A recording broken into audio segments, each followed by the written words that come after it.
It's just 4 walls and a roof until it's not. Today we're going to talk about the emotional side of letting go of your home, whether you're going to lease it or list it.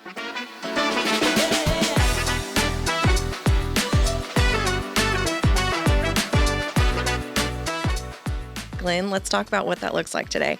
So what is one of the biggest challenges you have when coming across new clients that don't know what to do with their house?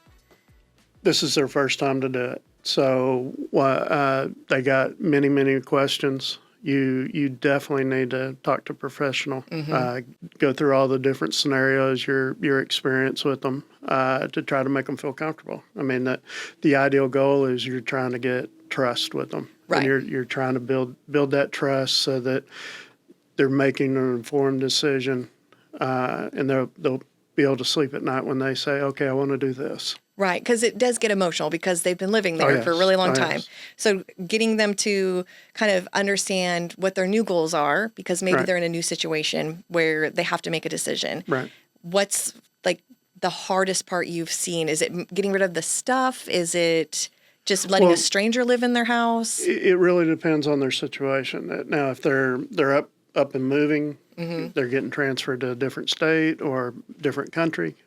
We've had people where we got an owner that's moving back into his house right now, but we've rented the house out for a couple of years. They got transferred to Japan, and they took the family out. Now they're moving back. And is it the same house for them coming back? It's the same house. They're moving back in. And actually, we're with all the make-readies for them to move back in. We're replacing the floors. We're painting. We're putting the house in brand new condition for them to move back in. And they're kind of, when they walked in, they're, oh, wow, this is better than when we left it 2 years ago. Yes. But that's kind of, it really depends on the situation that each person's different. Most of the time, people tend to move the stuff they want, and they leave. For us, they leave everything else, and you got beds, you got dressers, and they just leave it. And they leave it up to us to have to haul everything off. Because you don't usually keep that in the property. Because somebody wants to bring in their own stuff. Yes. And that's kind of what we do when we're getting a house ready for listing it. We have them not only take out all their personal items, they may be living in the property while we list it for sale, but we always still tell them to take down all their personal items, because it's really hard for someone to imagine owning a property when your fingerprints the fingerprints are everywhere. And it's a good safety precaution, because you don't want someone, obviously property records have your name and last name usually, unless you have it owned as an LLC, but you don't want them seeing your kids, your grandkids. In photos. You don't want valuables laying on things disappear.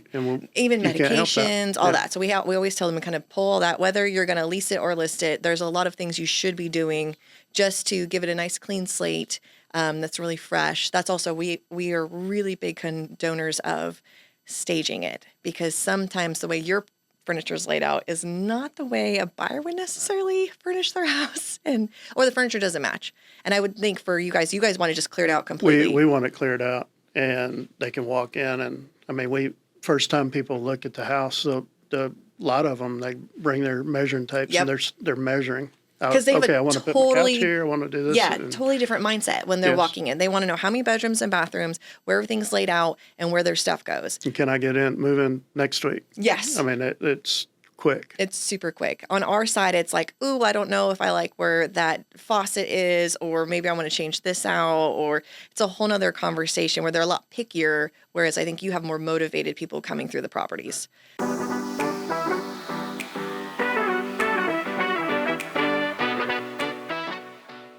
When life hits hard, late payments, medical bills, job loss, or even the need to move quickly, many homeowners feel trapped. The fastest way out seems to be selling to a cash investor, but that means giving your home away for pennies on the dollar. You don't have to do that. Nearly half of homeowners today are equity rich, and that value belongs to you. With our One Move program, you can unlock that equity immediately, get cash in hand now, and still share in the upside when your home resells. Or, if you'd rather, we'll shop your property to multiple cash buyers so you can choose the best offer instead of settling for one low bid. Go to donedealoffers.com and discover the smarter way to get cash fast without losing the equity you've worked so hard to build. What does Real Property Management do for you? Advertising, marketing, prepping, inspecting, showing and screening, reviewing, accepting, selecting and signing, briefing and moving, maintaining, inspecting, enforcing, responding, pricing and saving, communicating, emailing and calling and faxing and stating, coordinating, scheduling, unlocking, fixing, accounting, reporting, funding, filing, and nixing, complying, renewing or moving, collecting, evicting, assessing, rekeying, and ever repeating. And meanwhile, we're training and ever refining, always running to keep vacancies ever declining. Because Real Property Management means oh so much more than cashing a rent check. Oh no, so much more. The discount shops say they can do all this too. Without staff, systems, resources, how can that be true? Tens of thousands of investors nationwide know when they need real management, just where to go. We're proven and trusted winter, spring, summer, fall, from major catastrophes down to the small. So if you own rentals, grab the phone and make a call. Real Property Management. We handle it all. Let's talk about how to make it less emotional and an easier decision. Like, let's turn it logical. How do you turn it into a logical conversation? Well, the front part of the sales process, I guess, we try to make them look at the property like a 401k investment. Mm-hmm. We tell them once you get a tenant in, they're making 80 to 100% of your mortgage. That would be your company match or your company money coming in, but you got a tenant money coming in. They're paying your mortgage down. At the same time, your house is appreciating. Plus, you get tax benefits mm-hmm. that come into play. So there's a lot of, as far as the investment side, there's a lot of things that come into play where it's a good thing for rentals. Now, on the flip side, you have it better stuff for them as far as options. Yeah, we have to go over the different logical options of what's their strategy. Are they going to stay in the home? Are they going to move out temporarily? Or are they already gone and they have a vacant house anyways and still didn't decide to lease it out? And then it's going, okay, strategically, how quickly can we have this happen? We need to make sure your price matches the market, your condition matches the market, so this can happen quickly. Otherwise, you're chasing the market, which is really a big problem right now with the days on market creeping up, which just gets more stressful for everybody. So our goal is to price it ahead of the market, get it under contract within those first 2 to 3 weeks, so then they can just move on with their lives. Because sometimes they need all the cash from their home to go get the next property. They're not necessarily positioned financially to turn it into a lease property. We still sit down and walk through that scenario because sometimes it might sit on the market too long, which every once in a while it happens, and they got to turn to the leasing option anyway. So it really just depends. Well, we have that just here recently. Yes. Last week, we picked up a property that y'all were trying to sell. Mm-hmm. That's happening more and more often now. That people are worried about the economy. They want to make sure that maybe it's better to lease it for a couple of years and then they turn didn't around have and to flip sell it. Right? Like they weren't in a position where they had to sell it. So okay, let's look at how do we make some more returns while we have it and maybe get a little more appreciation into the property because they've only owned it a couple of years. And that's usually where it comes into play, is those relocations for sure pop up where you bought a house, thought you'd be there for a while, and then you get a new job somewhere else, and it's too good to be true. You got to move. And I think a lot of mistakes people make is they immediately put the market on for sale instead of considering what the leasing option would look like. Because what's their biggest fear? All the things that you guys solve. Right. And I just wish they would have that conversation more often. That's right. I mean, you had, even in your life, you bought a bunch of houses, and you now go back, God, I could have kept all those houses. Even just 2 of them out of the 8 of them we had, any of them would have been great to keep. Right. So, no, I think it's a really good conversation to have, and it does get emotional up front because people a lot of times just really can't imagine how, one, they're going to have strangers in their property. How are they going to treat the property? Is the condition and the value going to go down over time? And that's something you guys alleviate with your check-ins that you have and the tenant criteria you have. And I think that really just solves a lot of problems, but it's getting that first conversation in is really the struggle. The big thing with the newbies, the first time they've done it, they always hear the news, the bad stories on the news. Yes. And you got 1 or 2 properties in the U.S. that went bad, and it ruins it for everybody. Right. So the one bad apple kind of philosophy, and you gotta kind of talk them off the wall, saying, okay, that's not necessarily happens here. For everybody, not if you do your homework first and look at all your options. And for some people, it's like, okay, let's lease it out for 2 years and now let's go sell it. You know, maybe it's hit its leasing potential. I mean, there's certain ways to look at it. Not every house is a great candidate for leasing for a long period of time, depending on the neighborhood, the price. Maybe you can't get any more in rent, but maybe property taxes are going up and they're just giving you a beat down on your what do you call it? Your margins, essentially. Right. So at some point it's going to have a problem potentially. And so you just reassess it at that point. But then you have more equity in, maybe you've gained some more appreciation. So when you go to sell this time, it's not as painful. It's more beneficial for you. Yes. So I think it starts as an emotional conversation, but we can easily turn it into a logical strategy if they have the right conversations. And that's something that we both can bring to the table, whether they come to you first or come to me first. Sometimes, back in 21 and 23 or 22, like you were getting 100,000 over list.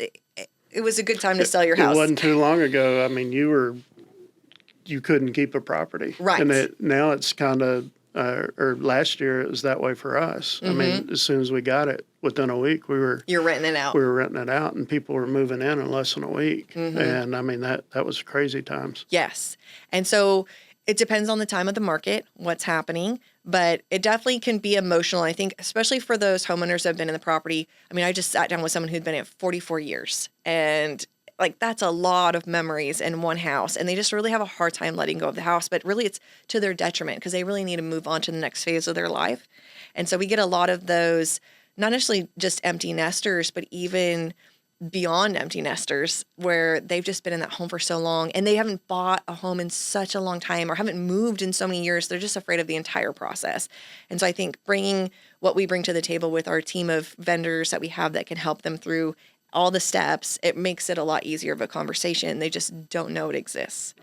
And I mean, in that scenario, the house is already sold out. They usually don't own anything on it. Yep. And any income we get, they could use that money to pay down, or they could use that to be paying the rent at their next house. Yes.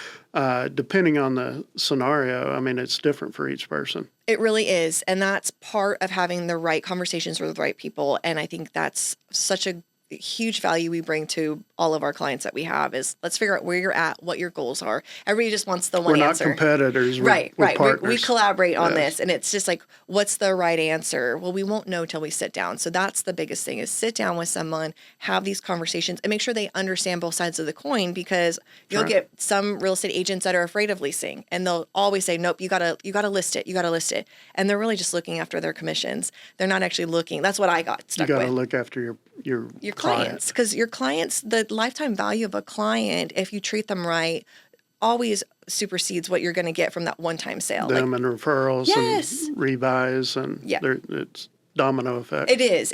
And that's how we build our businesses. Most businesses are word of mouth and based on referrals. And so don't burn the first one by just saying, well, you got to put it on the market because the market's good right now. Well, what if we hold on for 2 years and stack up some money for you? Because like you said, it could be a really good 401k. And 401ks don't just pay out the next year, right? Nope. You got to hold them for a little bit. Term. It is long term. What would you say your average rental term that you would suggest to get the most bang for your buck would be? For the owner wise or the tenant? For the owner. For the owner, typically, we're looking at anywhere from 2 to indefinite. I mean, we have some that are, I'm holding the property and I'm buying more. Mm-hmm. So you got the intentional investors, right? That they know this is my 401k. I'm buying houses and I'm paying them off and renting them out. Right. So they keep doing that. But most of our owners, 3 to 5 years. Okay. Which is not a lot of time. Like that's pretty quick. A lot can happen in 3 to 5 years. So I think if you're stuck in a pickle and you're trying to figure out what to do with your house, sometimes leasing it out makes sense, especially if you have some equity in it. Usually that's the case. They usually have a good amount of equity. Most homeowners right now, I think over 50% of homeowners have a fraction of a mortgage because of all the equity that they've done. Instead of trying to just dump all that out and go re-spend it somewhere else, why don't you turn it into an investment? Right.